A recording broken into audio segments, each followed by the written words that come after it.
1960 August 4 பழைய குற்றாலம் அருவி உருவான தினம் இன்று. இந்த அருவி உருவாக காரணமாக இருந்தவர் பெருந்தலைவர் காமராஜர் என்பது உங்களுக்கு தெரியுமா? குற்றாலத்தில் இருக்கின்ற அருவிகளில் பேரருவி, ஐந்தருவி, செண்பகாதேவி அருவி ஆகியவை இயற்கையாகவே உருவானவை. ஆனால் பழைய குற்றாலம் அருவி அப்படி இயற்கையாக உருவானது அல்ல.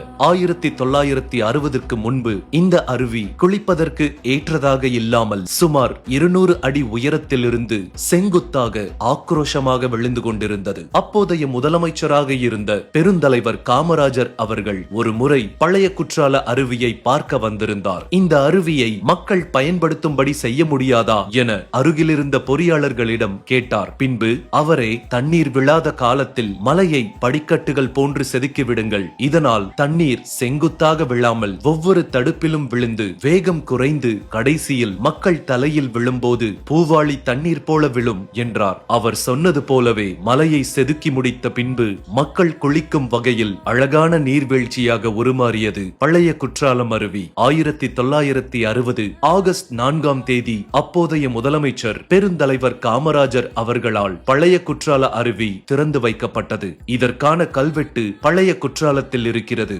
அப்போதெல்லாம் குற்றாலம் அருவிகளுக்கு முக்கியஸ்தர்கள் வருகை தரும்போது அருவியில் பொதுமக்கள் குளிப்பதற்கு தடை விதிக்கப்படுவது வழக்கமாக இருந்து வந்துள்ளது. அப்படித்தான் ஒரு முறை காமராஜர் குற்றாலத்திற்கு குளிக்க வந்தபோது சுற்றுலா பயணிகள் அருவியில் குளிப்பதற்கு தடை விதிக்கப்பட்டிருந்தது. ஆனால் அதனை அனுமதிக்காத காமராஜர் மக்களை குளிக்க விடும்படி கூறியதுடன் மக்களோடு மக்களாக அருவியில் குளித்து மகிழ்ந்தார் காமராஜர். அடுத்த முறை பழைய குற்றாலம் அருவி செல்லும் போது ஐயா காமராஜர் அவர்களின் ஞாபகமும் வரும்தானே? தென்காசி லைஃபுக்காக ஜஸ்டின் துரை.